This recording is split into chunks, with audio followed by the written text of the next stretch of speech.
We make way for Doug Gottlieb, who has done yeoman's work filling in, and we appreciate that, all the great effort that you have and quality that you bring when you fill in for us, and we appreciate that. So thanks for joining us. Yeah, I like to do the juxtaposition of when I do the show as opposed to when you guys do the show. Obviously, it makes you guys look a lot better. That's the idea. Thank you, Doug. Thank you. That's fake humility on your part, too. Nice job. You know what it is? Honestly, it's me begging not to get a pie in the face. I think I've gotten a pie in the face. I've done, I get up at 4 a.m. in California to drive and do the show, and I just don't want to get a pie in the face this year. Well, you had the pie coming to you last year. When we were in Houston, that was great because I gave a pie to somebody in the audience, and I said, look, we're going to get a team picture here with Doug when he joins us. And all of a sudden, I fell for that one. Doug didn't realize that there was somebody who was coming out of the crowd to smash him with a pie. You actually also told me that they took gullible out of the dictionary, and I believe that one as well. We got the Fab 5 T-shirt. I think it's only available through Tuesday, and it's a takeoff on the Fab 5 design from Michigan. Limited edition March Madness shirt, only available through the NCAA tournament, the Dan Patrick Show app, or danpatrick.com. Download the free Dan Patrick Show app today. What's on your mind? Well, I think that the helmet-to-helmet rule, to me, yesterday in doing the show with Jimmy Jackson, and Jimmy played football growing up, I played football growing up, and obviously he looks like he could still be a football player. As a big Steeler fan, I think the immediate reaction is, whoa, too much.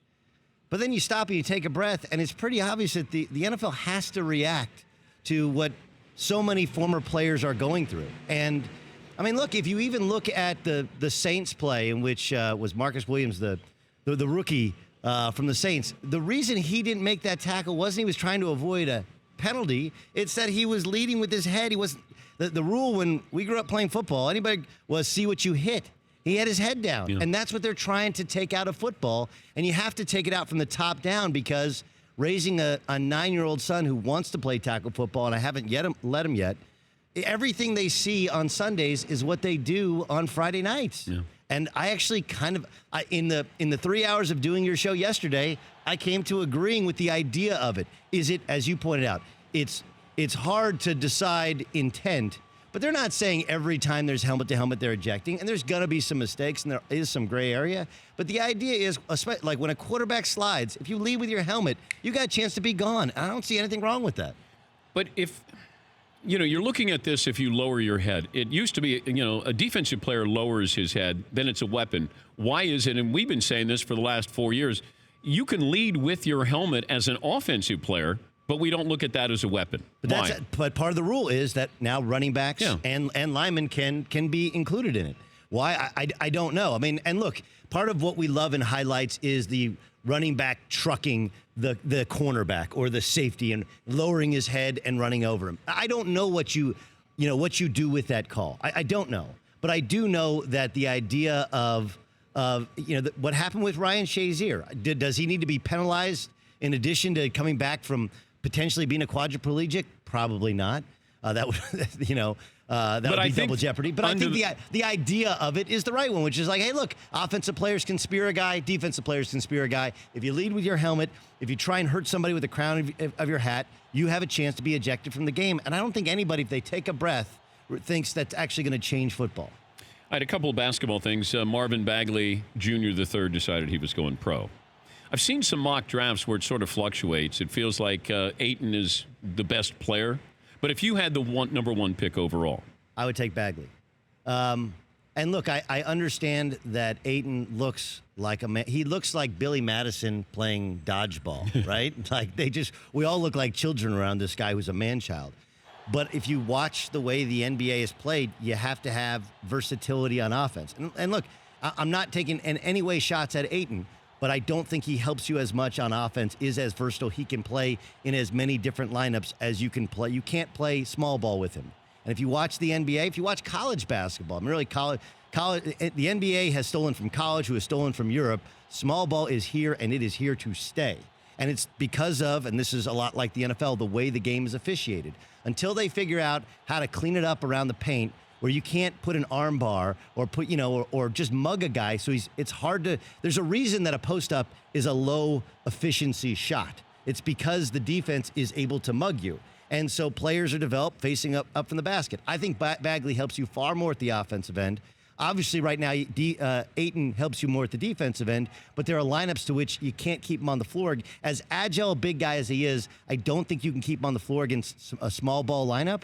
And so I would go Bagley 1. And that, by the way, was the presumption coming into the year. I think eventually it'll work out that way as well. Isn't it interesting you brought up European basketball, and you were soft if you played European basketball. You came from Europe, you were soft. Now we've adopted that so-called soft style of basketball, but it's far more entertaining. You're far more skilled. Why were Europeans getting the knock that they were soft when they came over? I think it's the flamboyant way in which they flop and they draw attention to fouls. But I also think it's that, we were taught, when you drive in there, you jump in, you draw a foul, you create contact, you get an and-one.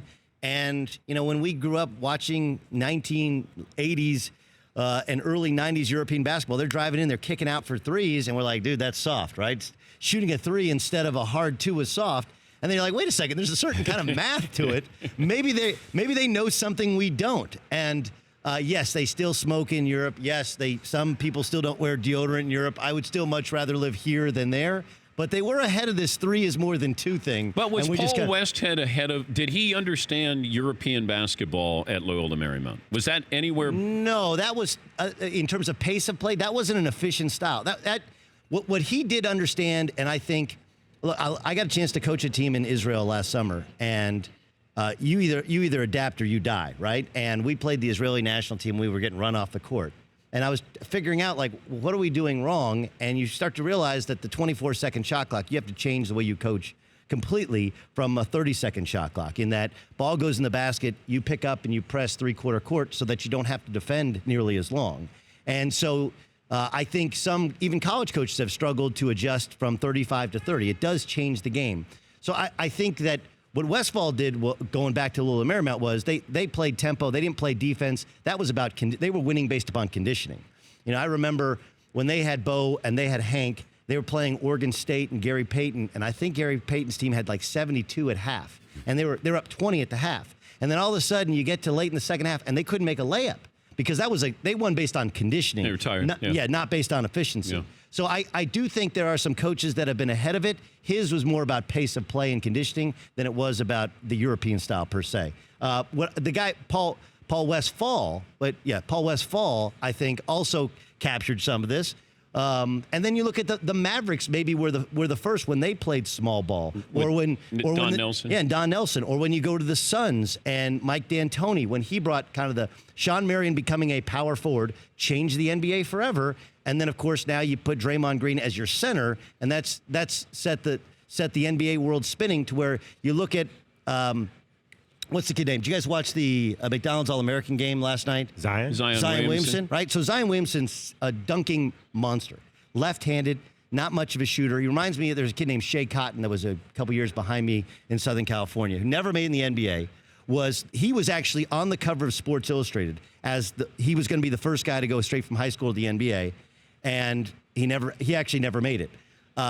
But they remind me of each other. And people will say, well, he's 6'5" and Draymond's 6'5", so he could be a small ball center. Do you know how good Draymond is defensively that he can guard 5 positions? That's why Draymond's so good. Offensively, he's okay. He makes enough shots to keep you honest. So everyone in the NBA is searching for a small ball center. They're no longer searching for the 6'11" lurch that sits on your bench and collects dust. As far as this tournament, how does Loyola win this game against Michigan? It's fascinating. Traditionally, the mid-major has to play small ball to beat the high major, right? They got to spread you out and shoot a bunch of threes. That's kind of how Michigan plays, actually, right? Look, I think it's really hard to guard Michigan in that they spread you out so much, and then you're so consumed the entire week about what they do offensively that they're actually the best defensive team this year in the Big Ten. They're really, really good.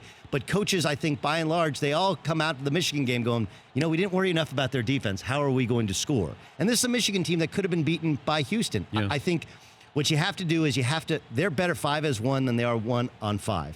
And by that, I mean at both ends of the floor, Michigan's talent is not, Mo Wagner might be the only NBA player on this team. But outside of that, and they probably have a mismatch there against a freshman center who's more of a true big guy for Loyola.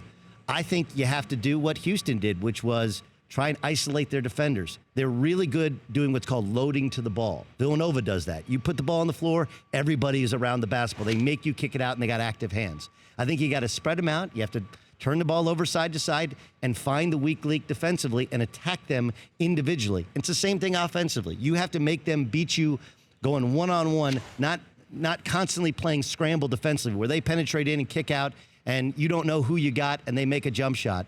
How big historically would this be if Loyola won the national title?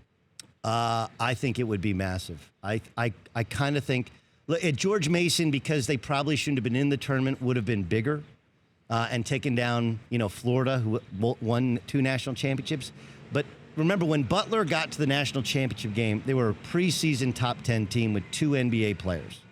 Preseason top 10, right? Clayton Custer couldn't play. He wasn't good enough to play at Iowa State, and he's the Missouri Valley Conference Player of the Year. And they probably should have been in as an at-large, but they wouldn't have been in as an at-large. I think you could, considering they won their first 3 games by 4 points, and they would beat John Beilein, and then either have to beat Nova, who won a championship 2 years ago, or beat Bill Self, where he won a championship. Bill Self has won, I think, 1 billion consecutive Big 12 titles. Not officially a billion, but close to it. I played in the Big 12. It feels that way. It feels like when Michigan, just right in Kansas as Big 12 champion until further notice. I think it would be the greatest upset in modern college basketball. I can't go back to the UTEP days or whatever. Okay, if you were in your prime in college, so you're 21, would you be the best player on this Loyola team? Yes. Okay. Yes. All right. I mean, look, some of that's ego talking, but some of that's also... Okay. I mean, people don't realize that you played at a high level for I don't know where you are. But I couldn't shoot. That would be a problem. But I don't want to figure it out. I made a shot last year. You my did. one shot last year. I know. So we'll just roll back the tape of last year. I do know I could do better than all of the people. Are you playing with weighted basketballs? No. It's just, What was happening there? People came out and started shooting. A couple of their shots looked like epileptic seizures. It didn't. Wow. Wow.